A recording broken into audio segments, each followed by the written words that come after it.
Hello, my friends. This is Gosia from Cosmic Agency, and we are going to begin a new episode of MiniMini topics. Okay, for those of you who are new, I have this series of videos that I haven't done for a long time called mini topics. And these are different topics, questions, answers, conversations that are too short to put them in a separate video. So I have this section of these mini topics, and I present them all just speaking. Now, after the series of mini topics, I have mini topics, which are like literally just questions and answers, very, very short answers to anything, any kinds of topics. So today it's just a combination of different mini topics, okay? So don't expect any thorough and deep analysis of anything. It's just fast question and answer, because sometimes in our interactions that's how it is. Sometimes we go deeply into the topic, but sometimes it's very fast. It's just question and answer, and we go into something else, or just something randomly comes up. So let's start with the Ark of Covenant. This is the first mini topic. For those of you who actually want to deepen this, there is a video on the topic of Ark of Covenant, what it is for, and you will be quite surprised, but there are 3 Ark of Covenants, and one of them is in Taygetan Pleiadian possession. Yes, it has been always on Toleka, or maybe not always, but for a long time it was on Toleka, on the ship they were on previously. So now the question was from someone, what happened to the Ark of Covenant when you moved? They recently moved to the new ship, which is called Sadikleia. And did they move also the Ark of Covenant? So yes, Yazhi here responds. Okay, there are 3 Ark of Covenants. First one, this is just a quick summary of where they are. First one is in Area S4 in the warehouse in Nevada. Second one is in the top secret underground levels of the Russian Vostok base in Antarctica. And third one, yes, here in the Sadikleia, in the museum. They have a museum next to an Egyptian ship on one side and Niki Lauda's 1977 Ferrari F1 on the other side. Why they are not in Taygeta? Well, Yazhi says they are needed here, not in Taygeta. And why they are needed here? Well, you have to watch that video to understand more the purpose of these arcs. And yes, they have a museum on board. This is also for the new people. In my series Interstellar Life, one episode will be devoted to the museum and what kind of artifacts from Earth, and not only from Earth, they have there in this museum. Okay, the next random mini topic is Robert's question about microscopes. He's asking if they are different than ours. And Yazhi says, yes, they are very different. They work with molecular mapping by frequencies. Same principles as the scanners that read the objects to feed a computer to replicate them, to replicate the objects. That's it. That's all I have on the topic of microscopes. And here someone is asking if neutron stars are mined as a source of energy. Has that been done? Someone supposedly says that there were some ETs who helped the secret space program with that. Is that true? And here Athena responds and says, no, that is not true. It is not necessary to mine for energy if you have 0 point. You mine for minerals and materials, but not from the stars. It is misinformation since the SSP has 0 point energy. Okay, next topic. I'm not going to be commenting much on any of those. Just plowing through. Someone is asking about the AI. Regarding the AI technology that is currently being developed with immense speed, how could we, on top of increasing our individual and collective consciousness and vibration, prevent the dark forces from manipulating the development of AI technologies in a way that could be of great harm to us. And Athena responds, simple, but they will not agree. People will not agree. Collectively stop using those technologies. Turn your back on them. Because there is no lengthier answer. There is not much more to say. Simply and obviously, by not using that technology en masse, the controllers will not be able to apply it against the people. But that will not happen, because they have already mind-controlled everyone. Yes, they have. And, the AI technologies and tools are everywhere. I myself use some tools wherever I absolutely have to. I don't like to depend on them, to be honest, and I try to minimize my usage of them. I do need them sometimes. Well, I don't need them because I have been doing videos without any of the AI tools for years, so I don't need it. But it's nice sometimes to generate an image that can illustrate something, or voice, not depending on the human voices, because I used to always depend on actually you guys, on the community people providing their voices, and I still do. Like, for example, I still use Daniel James for Robert's voice, and I use I use Claudia for Anneka's voice. I didn't use her voice for the last video because she's having some personal challenges. So for now I have to use the AI voice for that, which I try to make it sound very much like hers, which I think it does. But I try to limit myself to what's absolutely necessary. And for example, even with images that I generate, like I did those images of Yazhi on the ship and different scenes, and that was cute and nice. But even there, sometimes I feel like there's just something there, energetically not, I don't know, you don't feel the human art there, you don't feel the human energy. There's something there. I never like to use the phones. I hate using phones there by my head. I actually have my phones always switched off. So I'm not just talking about the AI, also the phones, of course, technology, but there's just something there that I feel like I'm just being hooked into something that is like absorbing parts of me mentally, or even on a soul level. I don't know, but it's a very creepy feeling.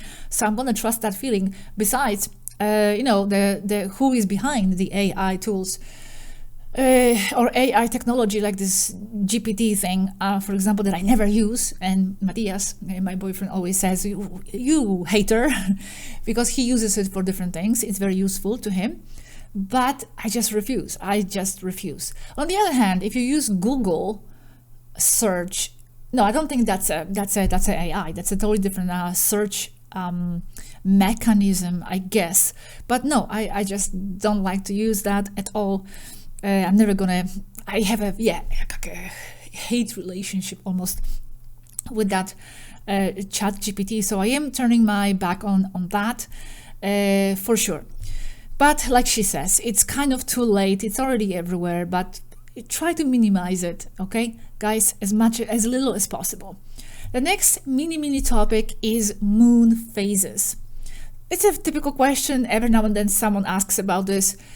If the moon hologram is an emission made from the moon itself, how can the moon phases be explained? As they could be discarded as a consequence of the reflection of the sun's light, or is it not? And does the human science explain it well? Athena says that the hologram, and this is also for the new people, you have to watch the moon videos to understand what we are talking about. But the moon hologram is transparent. And the moon phases are real. It is the reflection of the sunlight on the real surface of the moon, because it's transparent, the hologram. It is only the details that you see that are superimposed on an almost detailless surface. So that explains the moon phases are real. And yes, it is well explained by the human science, because not everything is false. And what is not false, they try to discredit with agendas like flat Earth.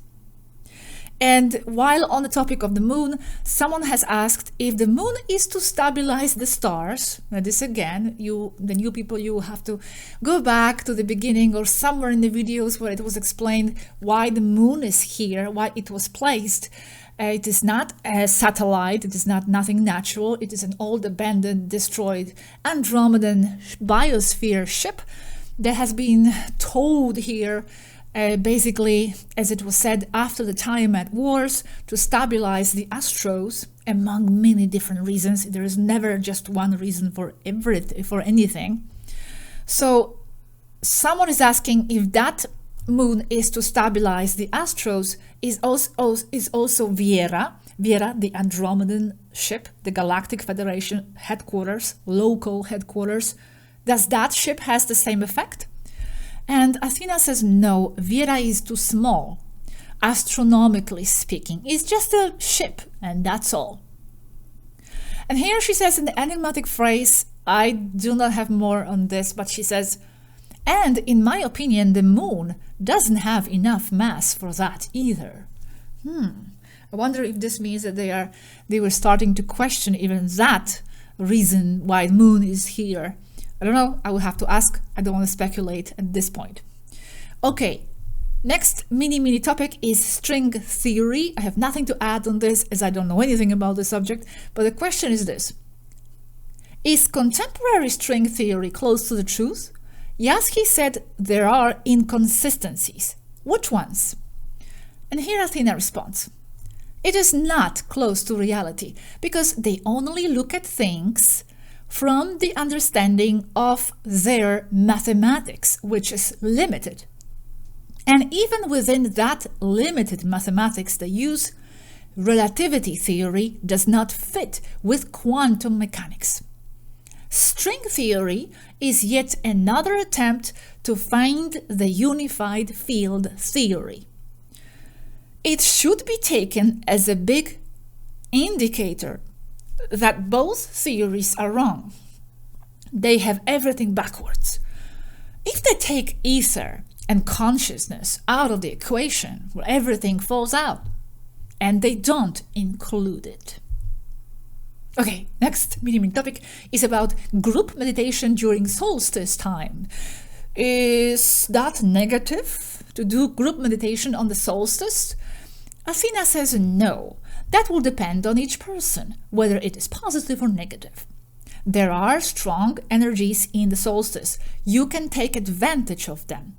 Although for me, the biggest benefit is psychological, like on New Year's Day. Okay, someone asked about the Mexico that was asked some time ago. I don't have exact date about a lot of military movement in Mexico region. And here Athena is explaining that Mexico is actually one of the most monitored zones for them. But at that time, they did not see anything out of the ordinary, as there is always a lot of military movement there. Also depends on which zone. For example, in the north, there is a lot of movement with the US forces, and there is a Chinese contingent there as well. But in the mass of Mexico, there is always a lot of military because of their supposed fight against drug trafficking. But I don't know if anything changed in this regard. I don't know the date exactly when this was said. Okay, I have 3 more mini topics. Someone asked, maybe some of these mini topics seem silly to you, but well, there are no silly questions. I'm sharing everything because I just want to share everything that is possible to share. Because if someone asks the question, then it means someone else is also probably wondering about this somewhere out there in the planet. Day in space, is it light or is it dark in space? What does it look like? So the question is, when you leave Earth to another planet, is it daylight or is it dark? I mean, is the cosmos light or dark when you are outside the planet? Athena responds, the color depends on the atmosphere and the environment of each planet, that around the planet. In space, everything is dark because there is nothing to reflect the light. And I'm asking, and you, where you are outside the Earth, the sun is shining and you can see the Earth below, and the stars and other ships. By the way, the sun is white, not yellow. And by the way, the sun is real. There is no simulated sun. It's real. And then I asked, when the sun goes away for a while, it's dark, yes? When they go on the other side, well, yes, it's dark. And by the way, I made a mistake, as Athena pointed out in my last recap. I'm not sure if it was in Spanish or in English, where I said that they rotate on their ship, rotate around the Earth, yes, and every 19 minutes. So that's a mistake. It's not 19, it's 190 minutes, full rotation around Earth. Okay, the next mini topic is about starseeds in immersions that get extracted. What happens? Because it was said before that if someone who is in immersion gets extracted, they will change in 7 years physically into the person in the pod. They will like regenerate slowly, gradually back into what they are there, into their pod genetic print. And they will look like their previous self. So the question is, what will happen to the Urma starseeds in immersion, or Arcturians who look nothing like Lyrians? So what will happen? Like the claws will start coming out and the fur slowly in 7 years? And here Yazhi says, no, I seriously doubt they would, as they remain looking mostly human. So I say, well, why would the Lyrians then transform into the other Lyrian self in the pod? And she says, well, they are simply too far from their original genetic print, and they would only be in a human body because of the artificial translator called pod. So it's too much, too far. No one is going to change from the Lyrian into the Urma in the same incarnation. So no. Okay. And now the last mini topic is something that I want you to keep in mind, and I'm going to use this example here of the, I'm not sure how to say this, Hyades constellation. I asked, is Hyades a constellation? Because apparently Mari in one of the videos said it was a constellation, and someone said, no, it's a cluster, so it's a mistake. Like sometimes there are people out there just looking for these holes as if, you know, they are trying to find proof that this is not real. Well, you have to remember you are talking to the non-human race. You are talking to a different race with a different cosmology and different parameters to view things. So what for someone may be a constellation, for another race could be a cluster, etc. Especially when it's such a difference here between human science and astronomy and their science and astronomy. So this is what Yazhi says. Is Hyades a constellation? Yazhi says, yes, Aldebaran is part of it. It is considered a star cluster for some, and a constellation for others. Hyades, strictly speaking, is part of the Taurus constellation, as well as M45 Pleiades. It's a cluster in the constellation of Taurus, so it's a question of terminology. Hyades is a constellation for us. Perhaps not for everyone on Earth, as it is part of Taurus. And apart from this, explanation, they're not going to be explaining every single detail if something is different from their perspective, okay? They're not going to be responding to these things all the time. People must remember they are talking to another civilization with other parameters.